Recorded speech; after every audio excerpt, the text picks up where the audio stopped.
We are part of the Fired Up Sports Network of shows.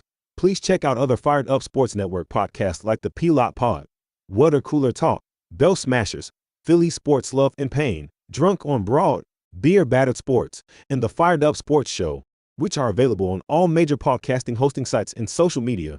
Also, check out Mark Ramos' Roundup on firedupsports.com, which breaks down the happenings going on with all your favorite local teams. You're listening to Drunk on Broad, Philly Sports Unfiltered!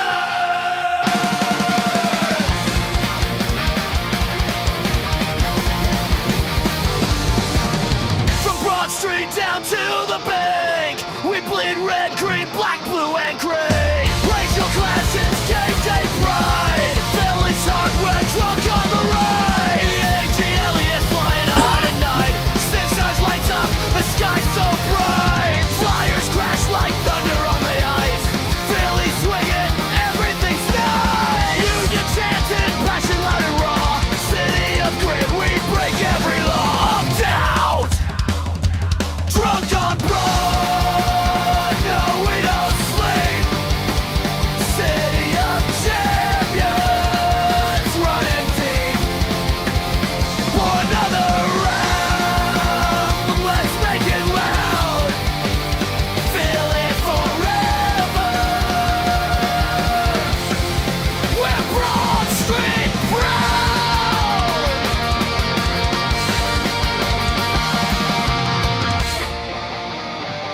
Drunk on Broad. Yeah, we're home. Drunk on Broad.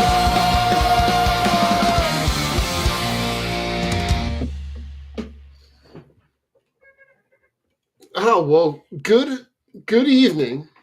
It is well, Joe, I had to bust out the nutcracker that the kids and I have worked on over the last couple of years, but this is our Philly sports nutcracker. Nice. So we go through all the teams, and then we got a new project, Joe. Oh yeah. We have a set of 5 that we can paint ourselves, and there are 5 Philadelphia sports teams. So the Philadelphia sports nutcracker is going to have a couple of sergeants in the army to protect the nest. It's Joe. Listen, we got there's a couple of ways we can go. Right, one, we can wax poetically about the impressive, albeit kind of expected performance against the Raiders. We can break down the upcoming matchup against the woefully underperforming Commanders. We have our Spotify Wrapped, Joe. We have from the production side. We get a whole different set of the Spotify Wrap stuff. And then I heard a funny BG story that just connects him with all of us. Where you want to start? You want to start with the Spotify numbers, Joe? Sure, why not?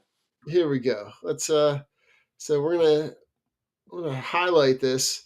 So our Spotify Wrapped session, Joe.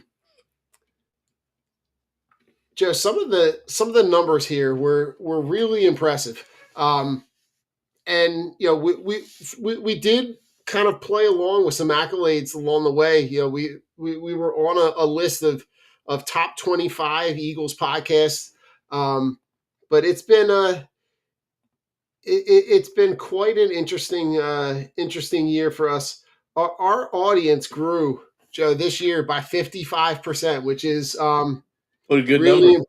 it's a really good number considering with BG. Yeah. It's an 8% increase from last year, which is great. Joe, for some reason there was 116,000 minutes of listening. Wow. I don't even know if we have that. I mean, I'm sure at some point, the episodes were listened back a couple times, but it's a number I was not expecting. Pretty impressive. I mean, over 1,000 hours of listening. That's considering we've got 325. This is episode 324. Each one's about an hour long. It's that's a lot of episodes. So really, really good for us. And but we kind of this is all a really good attribute to the people that listen and people that tune in. You know, when we talk about tuning in for, you know, the episodes, you know, we know that we can't see everything live, but like the people that are listening back, it's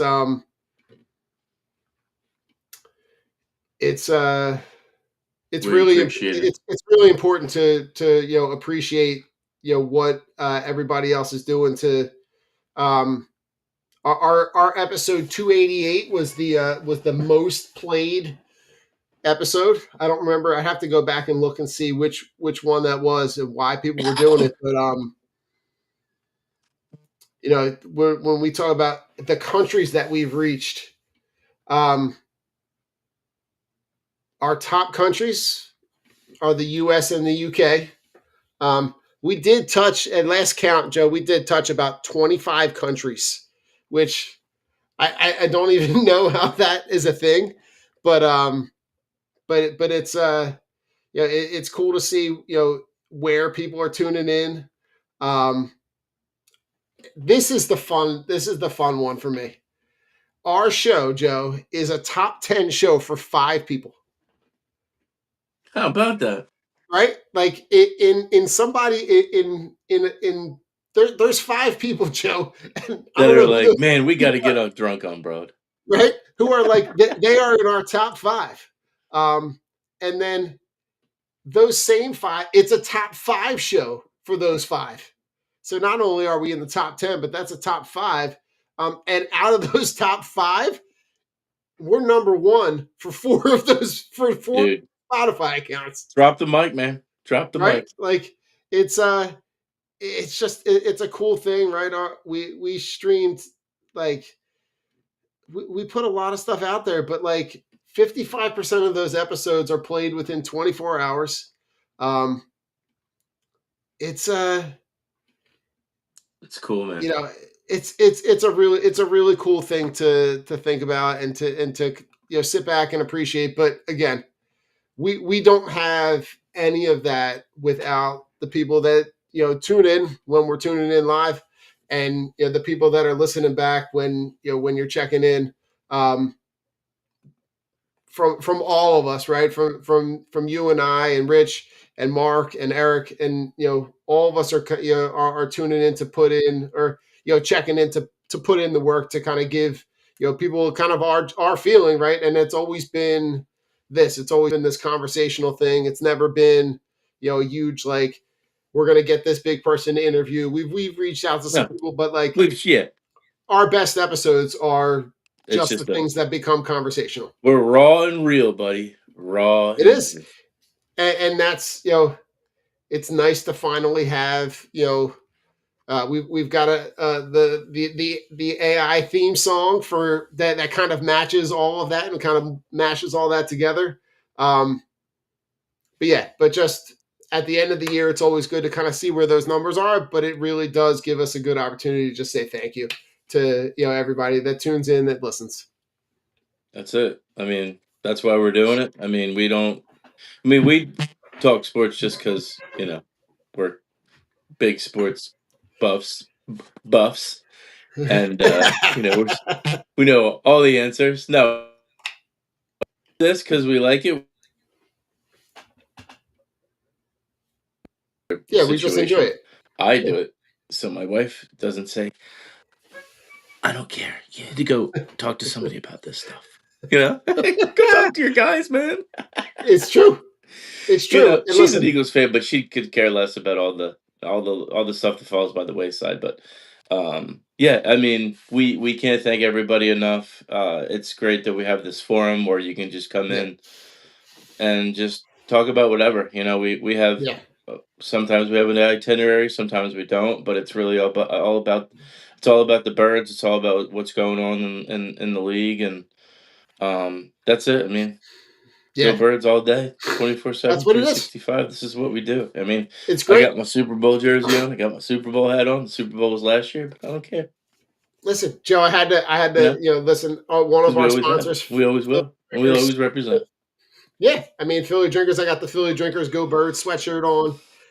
The hat, the code drunk on bra 15. So I got an email, Joe, the other day. Somebody brought some stuff from Philly Drinkers using our code. So it's Agreed. but we got a bit to go back through. We got a big week. You're gonna have your first matchup against the Commanders, but this game um, against the Raiders, you you have a good opportunity to see this team for a second week really um, open up the offense. You beat a hapless Raiders team, a team that is really lost and doesn't have a really great direction in any way. And to see them put up 31 points, the numbers just kind of jump off the table when you look at this team, right? You get 75 total yards in a game that you dominate from the jump. Um, you have. Sorry, man.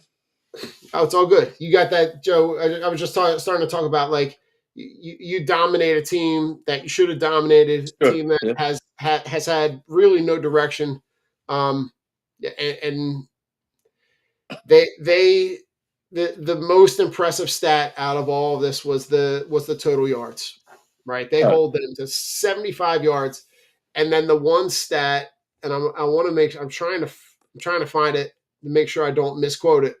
Um, was I saw it. So Thomas Peterson, um, the Eagles' backups had more offensive yards on their only drive, 79 yards, than the Raiders had in the entire game, 75. That's just Right? That last drive, 10 minutes long, all the way yeah. down to the one. Now they don't. Ironically, they go that far, And waste don't that much score. Yeah. time, and don't punch it in. Yeah.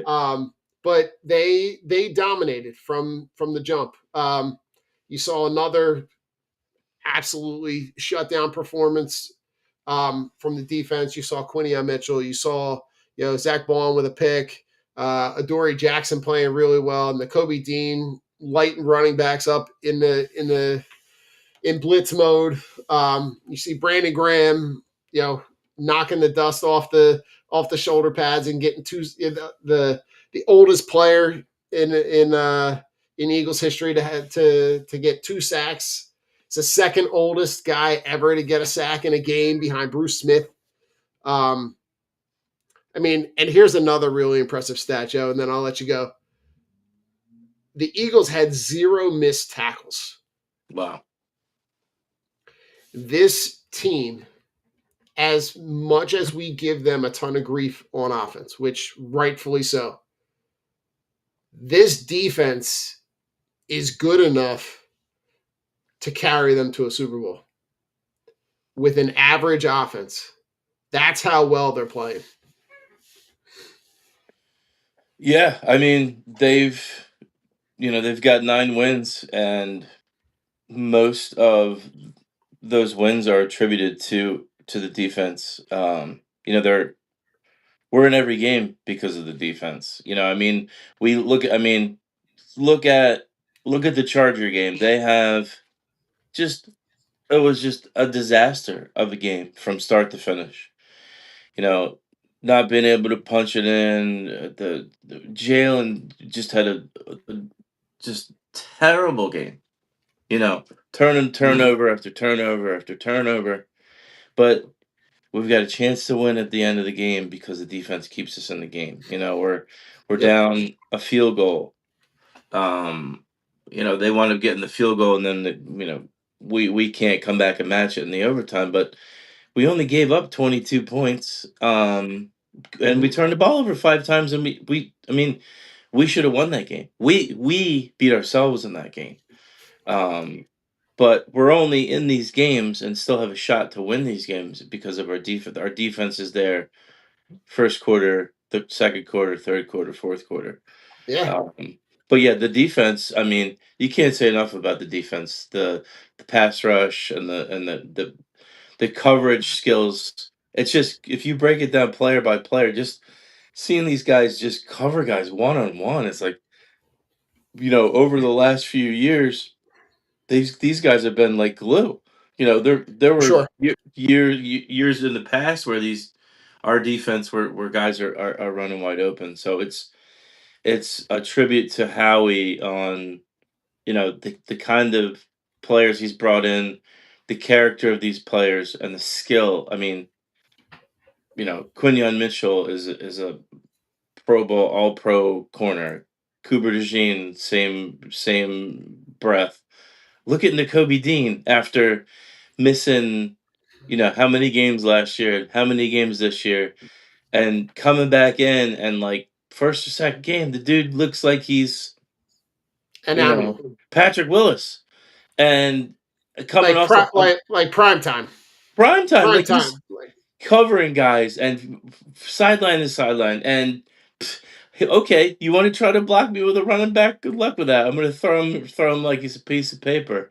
And get It's into the great. quarterback, getting the ball, stripping the ball. Like he's all over the field. And I mean, this year he's the best linebacker they have. I mean, you could say what you want about Zach Bond, but Nakobe Dean is this year's version of Yeah. Zach Bond, I believe. Yeah, I mean, Joe, just a couple of stats from the Raiders game, right? For Nakobe Dean, 7 tackles, 2 tackles for loss, 6 defensive stops, 6 targets, 5 catches for 4 yards. Highest graded player in the game on PPF, right? And then Adoree Jackson, another guy you mentioned, over the last 2 weeks, 10 targets, 5 catches, 44 yards, no touchdowns, 1 interception, 1 pass breakup. That's a guy we had a lot of questions about at the beginning of the season and has really kind of, found his own and done a great job at, manipulating the position, not manipulating, but like maximizing his position and using that experience. The guy that is, and I don't know how you can say this, but I'm going to say it anyway, quietly playing about as best as anybody in the game is Quinyon Mitchell. And he doesn't get talked about because no one ever throws the ball in his. He legit erases people from the game. And like, I'm looking at a stat from Jeff Kerr. Quinyon Mitchell is the only corner in the NFL with 500 plus coverage snaps and 0 pass touchdowns. 0 pass touchdowns allowed. That's like mind blow and, your mind. And he's like 10th or 11th, which is a travesty. Rating, which makes absolutely no sense. Popularity contest. This past game against the Raiders was his 7th game allowing 10 or fewer yards in a game for the 7th time. Yeah, that's just. And Joe, they are doing all of this in the last couple games without Jalen Carter. Yep. Like, they are playing the thing that I love that I'm seeing, and we'll kind of flip back and forth between the offense and defense, but like, to go to the offensive side for a minute, the playbook has opened up. That's about time. And when you look at how they are now calling plays, when you look at how they are using different parts of the field, when you look at how they are now incorporating some creativity into the offense, mind blowing. Crossing route. Right? We're going to run the inside shovel pass that Dallas got. It's something they ran twice against Tampa in week 4, and then it just disappears from the playbook. We're not going to do that again. It worked. It worked twice in one game, so that we're not going to do it for 10 We're going to throw it in the trash. It makes absolutely no sense. And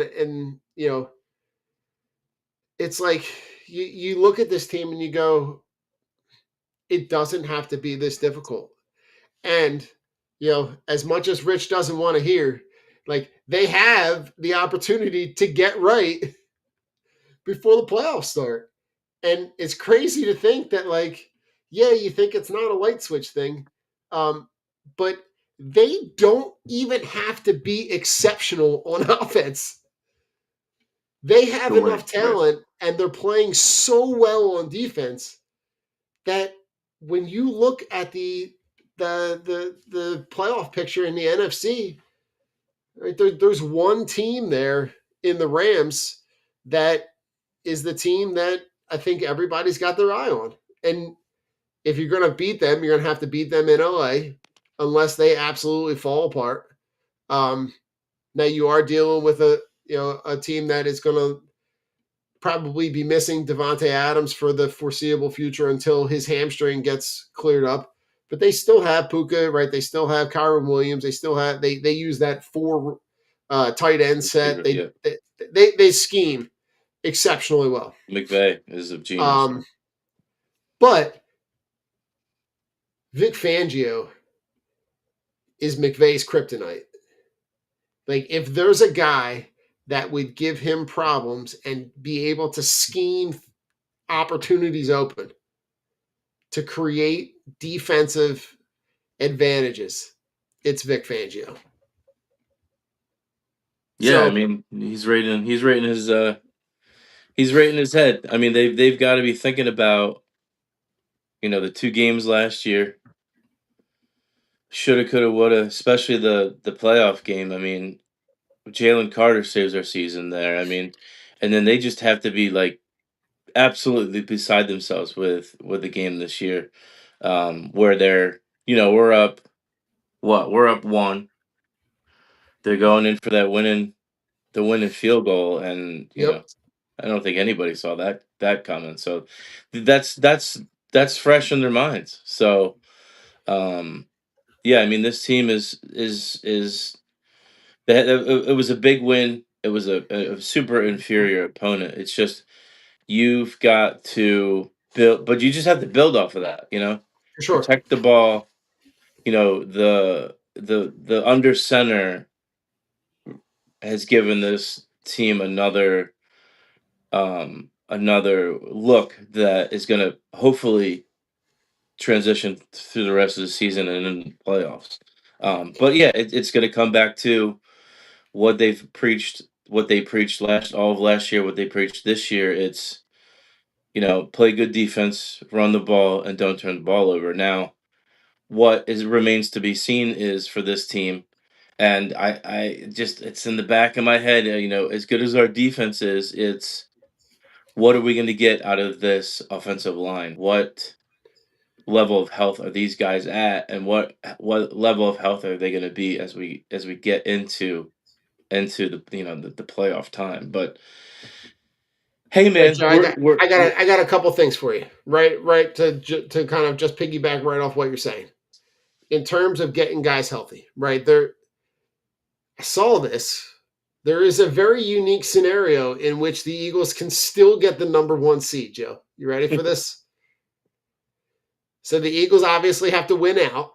They end the season 12-5. You need the Rams and the Seahawks to both lose twice. You need the 49ers to lose twice. You need the Bears to lose twice.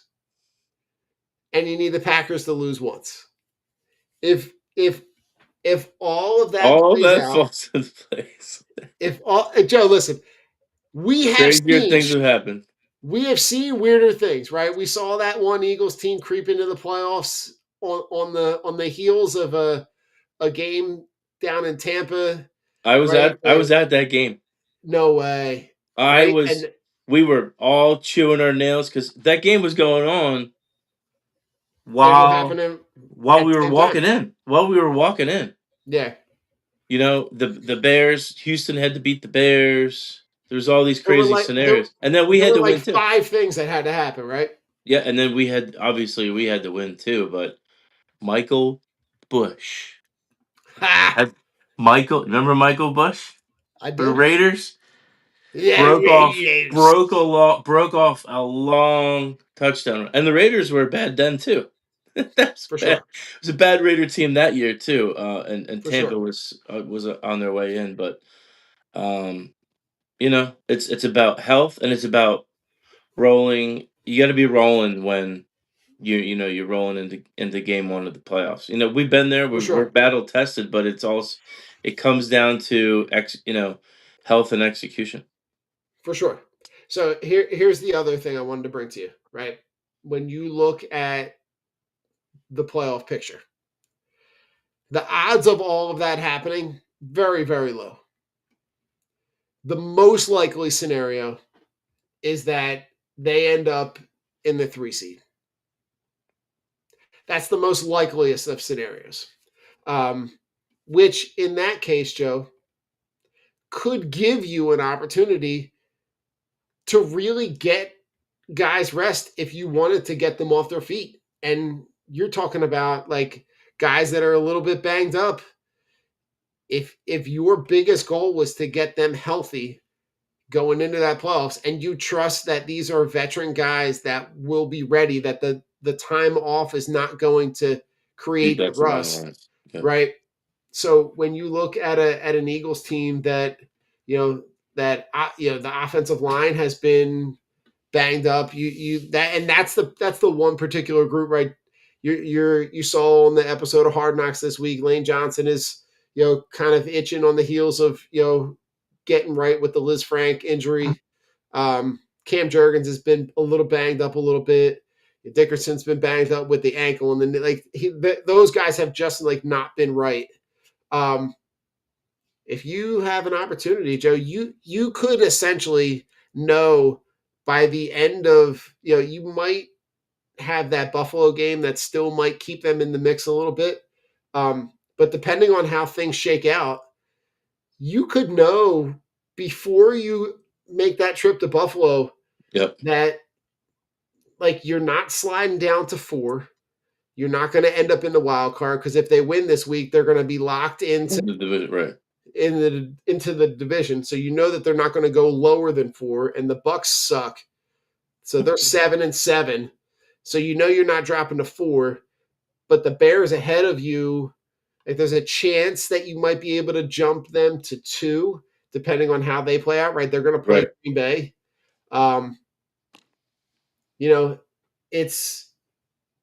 It's kind of it's going to be interesting to see how those things play out and to see where that kind of falls, because if you really want to, you might be able to get an opportunity to get some of those guys 2 weeks, depending on I at this point I really do think that last week playing at home against Washington is that's already essentially a bye going into the playoffs. But you can kind of be selective in who you're going to put out there. Now, right now, you don't want to put Jalen Hurts out there with a mishmash of starters and second If it's guys. not all starters, it's nobody. Right. But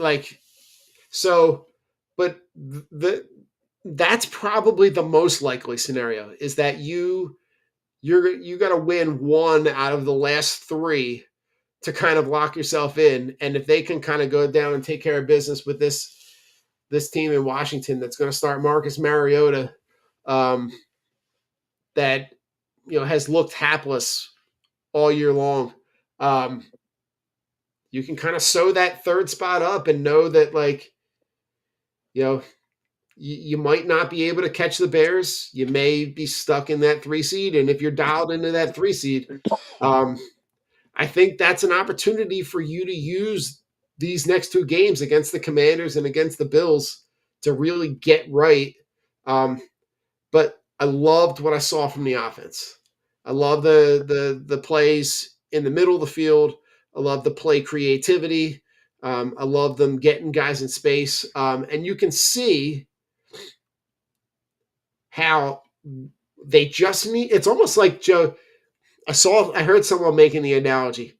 You just need to see the ball go through the hoop. And they've now done that. So now anything that you're gleaning out of this game against the Raiders that we didn't talk about?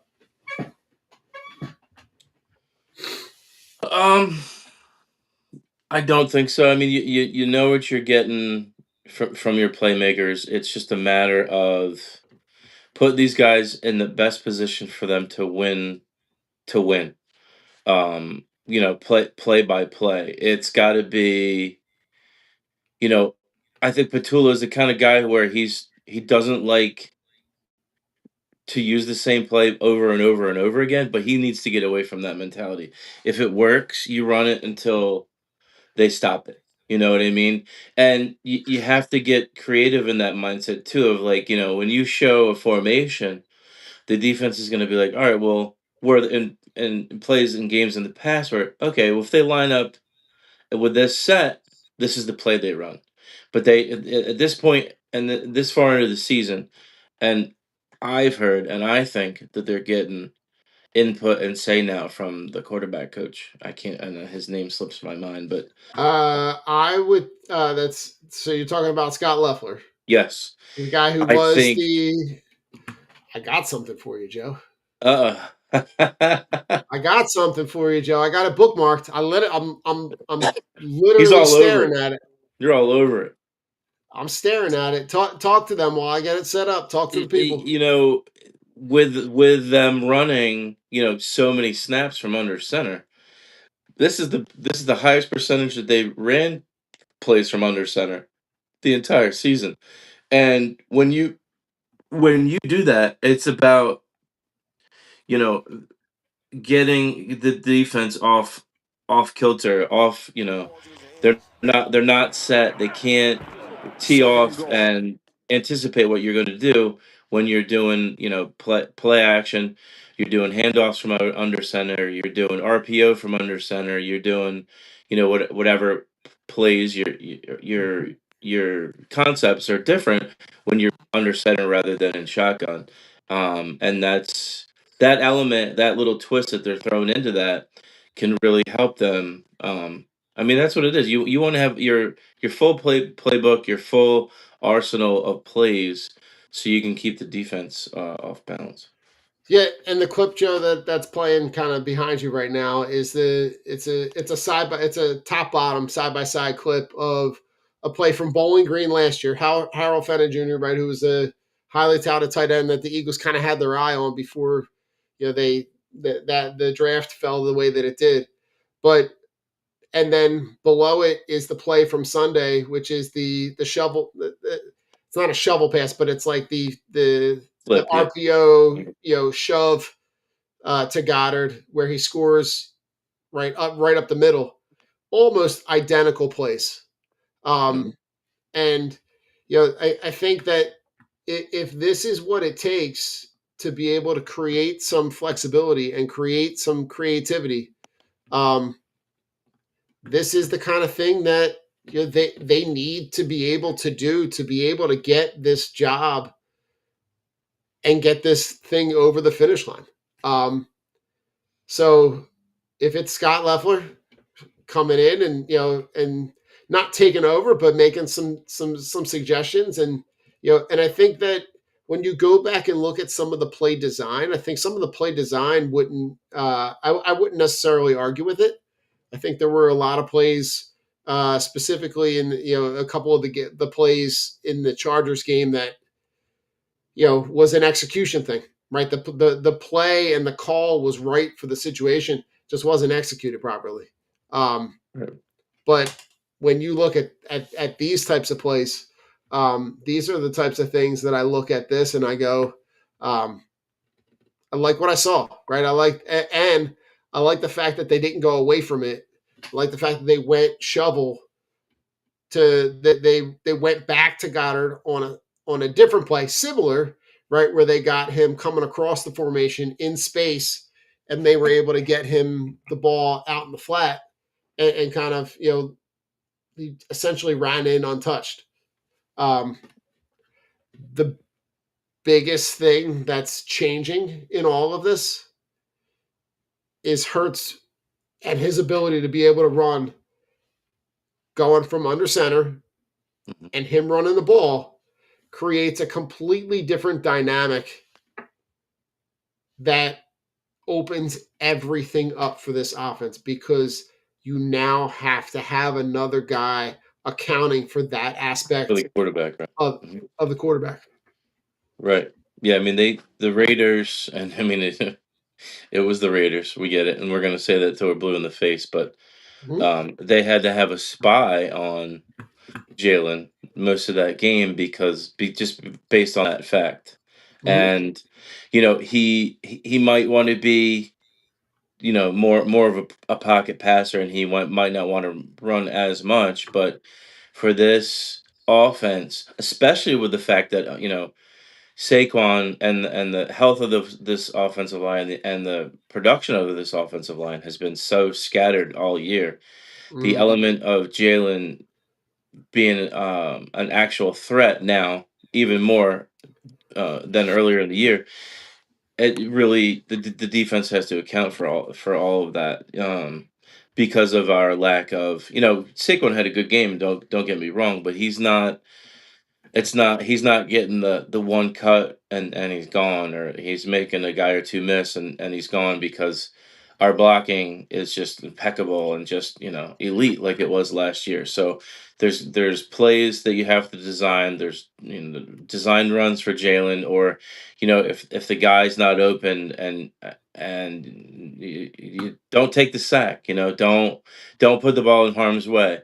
Just get a couple yards and get down, or Mhm. run out of bounds. But just keep the chains moving, and keep the defense on edge. I like it. All right, Joe. They're going to go into this week. They're going to play 5 o'clock on Saturday night, and they're going down and they're going to play at the Commanders. Talk to me about going into this game, right? This is a team, right, that the Commanders had lost 8 straight, right? If I'm counting correctly. 1, 2, 3, 4. Yep, 8 straight, And right? then just beat the Giants. Right? And they beat the Giants, but they beat them.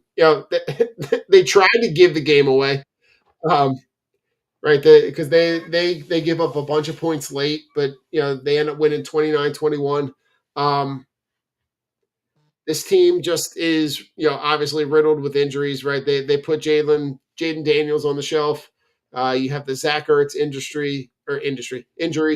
Um, you're dealing with you know Terry McLaurin and Debo Samuel, which are guys that we've seen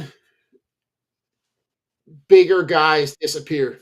It seems like Quinion Mitchell over the course of the last couple of years has had Terry McLaurin's number on more than one occasion. And to me, this is a team that coming off the heels of going to the NFC Championship game last year.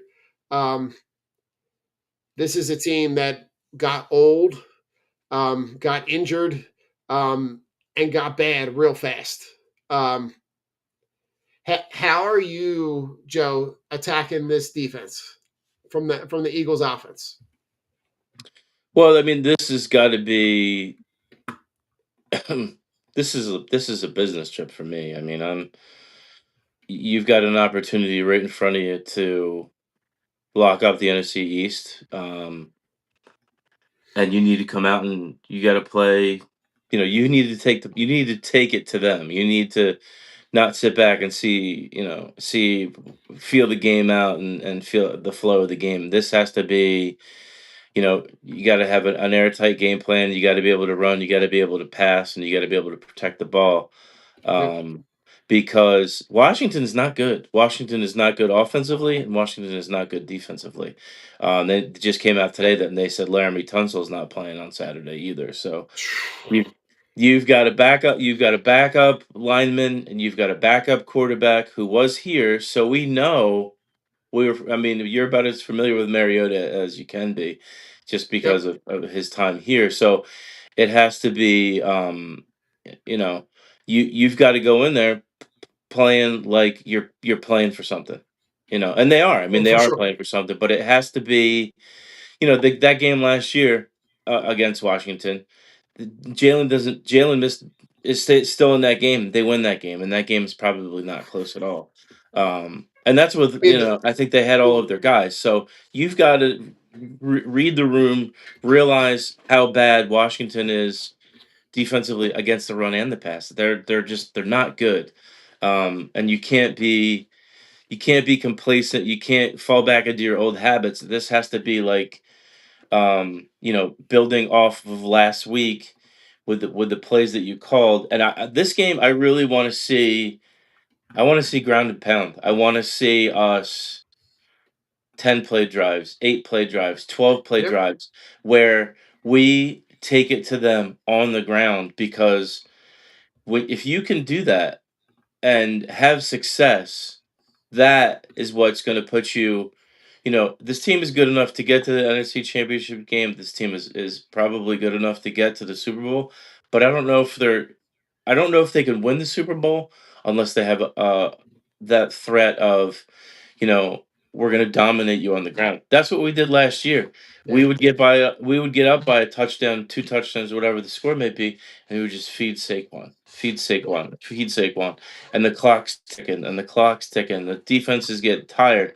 That hasn't happened much this year. That's what you're going to need to do. I think that's going to be their bread and butter of them making or breaking another Super Bowl championship. They have to get back to being able to run the ball effectively, and when they need to. Joe, I could not have said it any better, right? And I heard an interview with Jalen Phillips this week, right? Him talking about the fact that this is going to be Saturday will be his first ever opportunity to ever play for a division. Ever. Right? And you're Wow. talking about it, right? Like and him sitting there talking about how important that is to be able to say, like, to recognize that opportunity is there, to be able to have that opportunity and to appreciate it, right? We heard Saquon last year talk about, the fact that, like, he had never played in what he called a t-shirt game, right? Like the fact that, like, yeah, you're going to have that opportunity to be able to play for a division. And I think that this team has seen the window into, we just got to play together. We got to play well. We got to play together.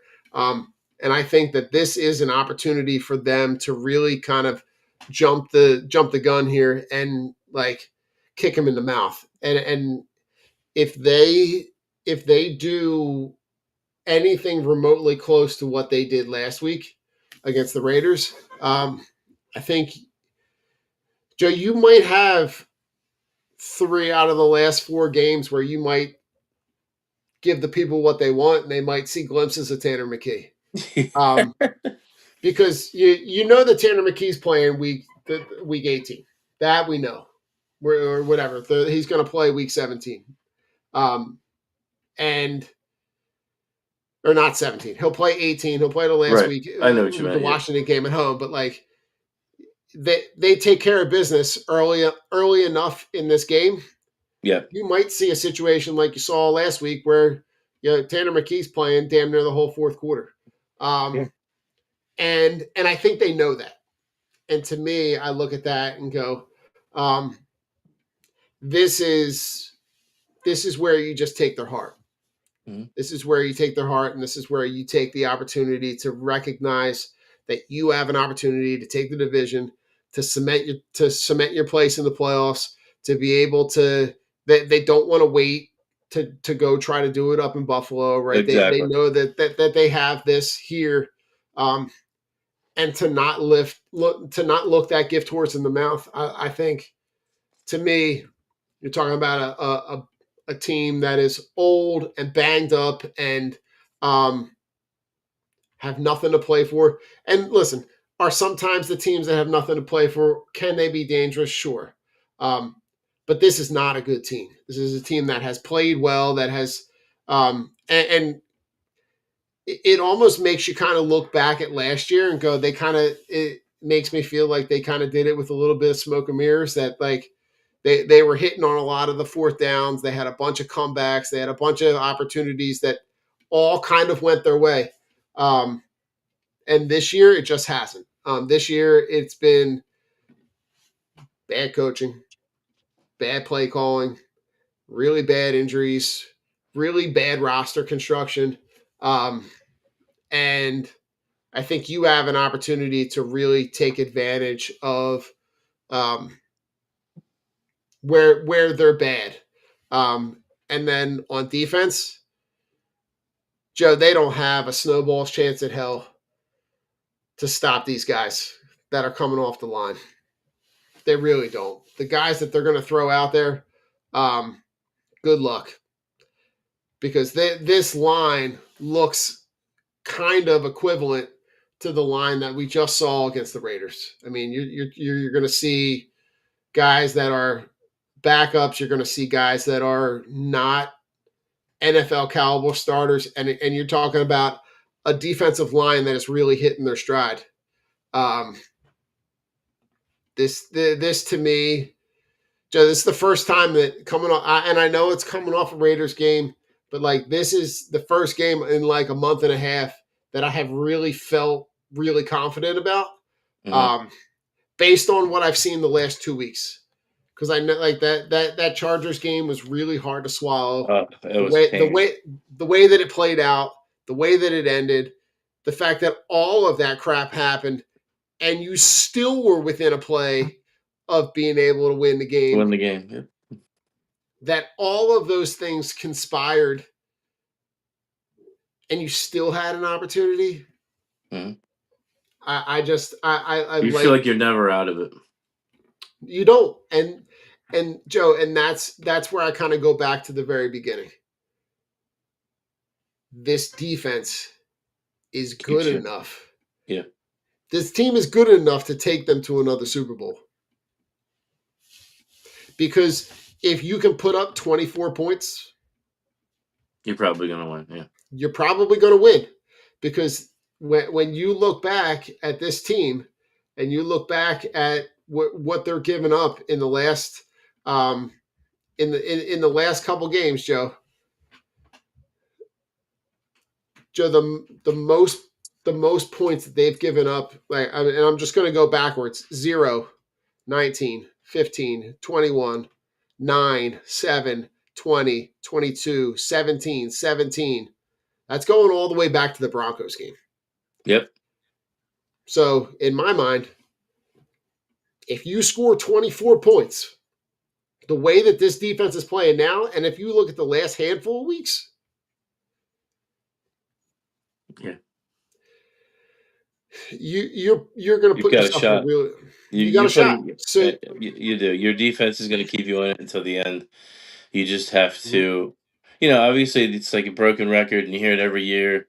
Everybody says it: win the turnover battle, win the turnover battle, win the turnover. But you can't emphasize that enough. I mean, 5 turnovers in the Chargers game, 5 turnovers in the Chargers game, and they kick a field goal late, send it in overtime. They kick a field goal in overtime to put them up, and we're rolling and we're moving. And then Jalen just got he got a little bit greedy there in the overtime. But you lose, you turn the ball over 5 times, you should get blown out. But the defense is just they're bend but don't break. They're timely. They're they're making a stop. They're getting the pick. They're getting the sack. They stifle. They just stifle you.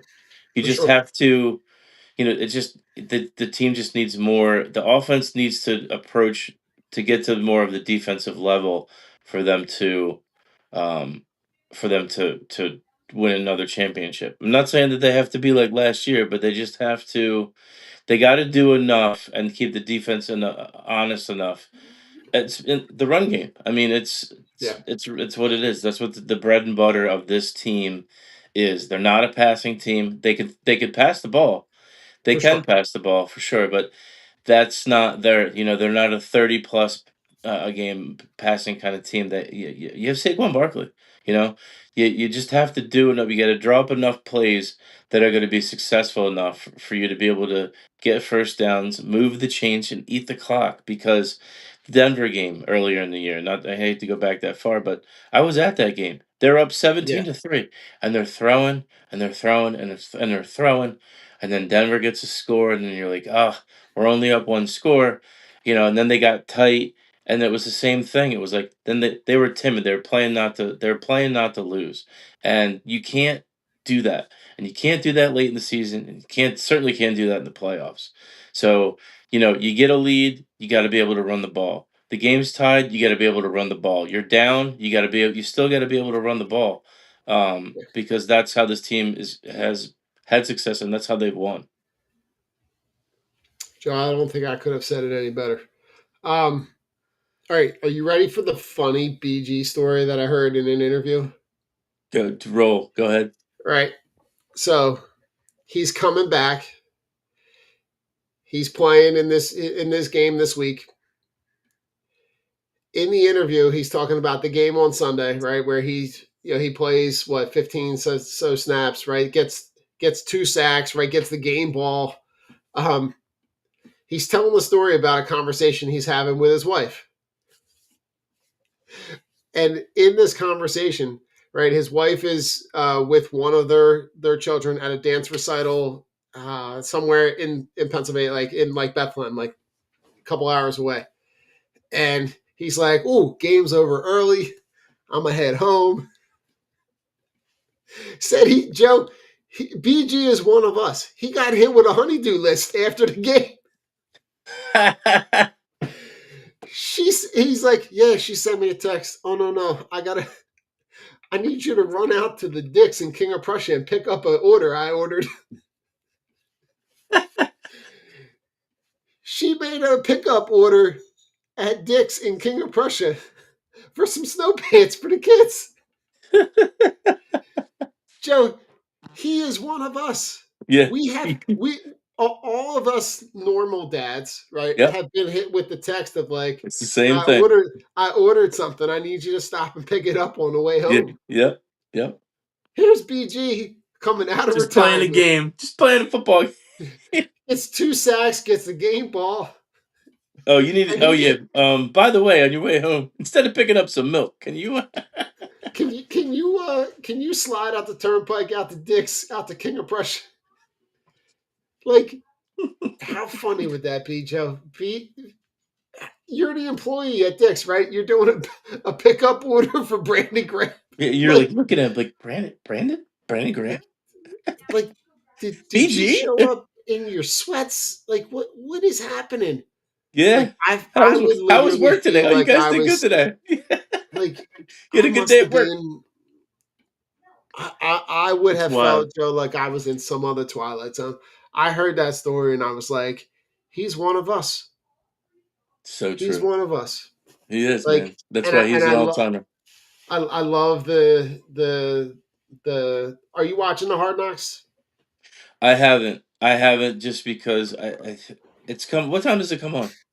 Oh, I only I catch it like on demand, like 2 days later. Okay.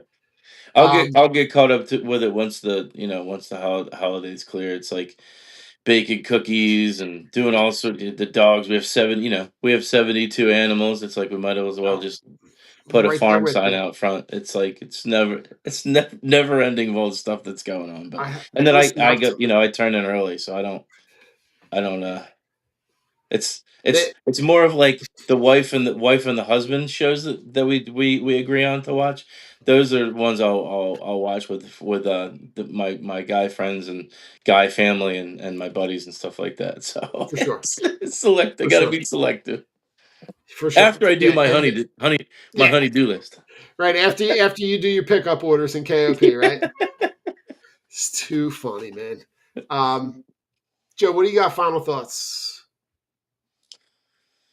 Final thoughts. I mean, we've got whatever you celebrate holiday wise, it's right around the corner.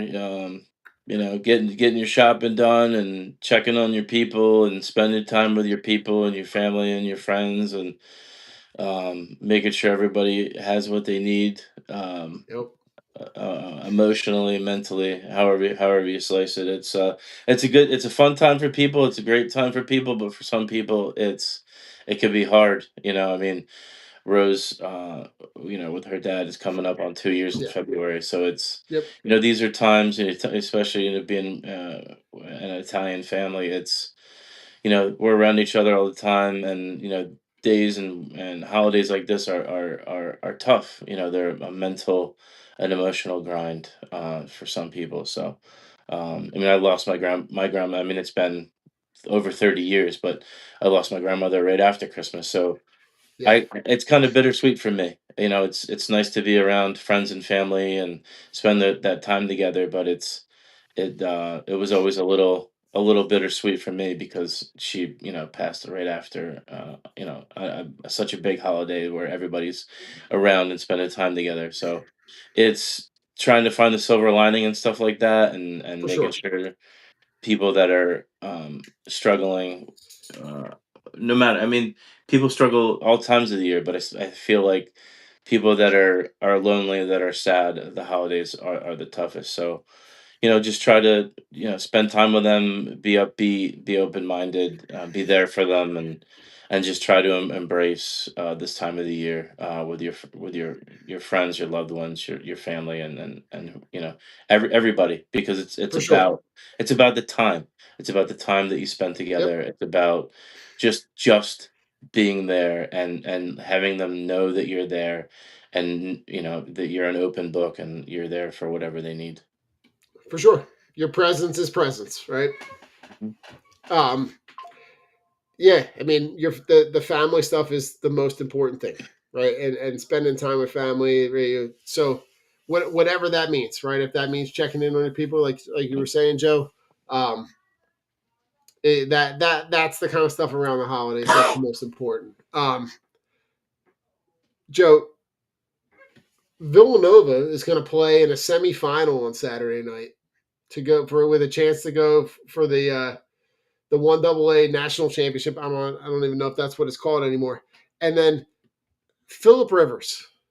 Pop Philip up. Rivers at 44 hasn't picked up a ball in what five or so years. He's Um, certainly picked up a fork. Whew. man, but Joe, I saw Jamie this, and Maple. I don't know if you saw this, Joe, but I'm just going to read the quote word for word. So it says, it's no coincidence that Philip Rivers goes back to the NFL right before his health insurance clock runs out.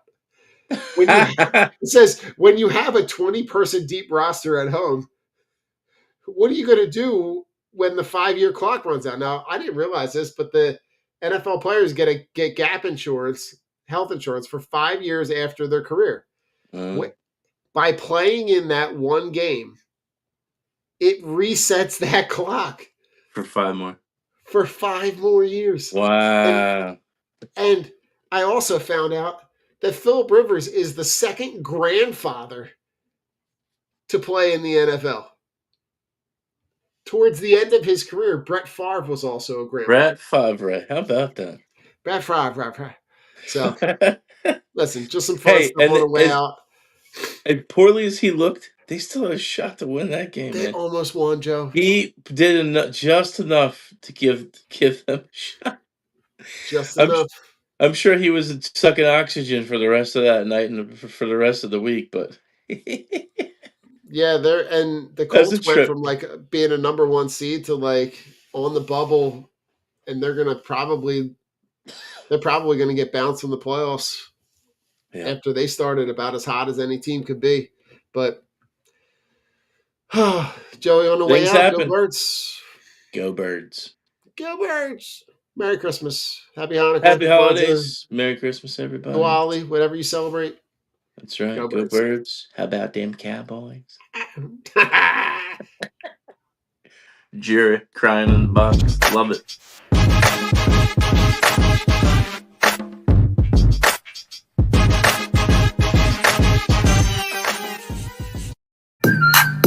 The Philadelphia Eagles are Super Bowl champions.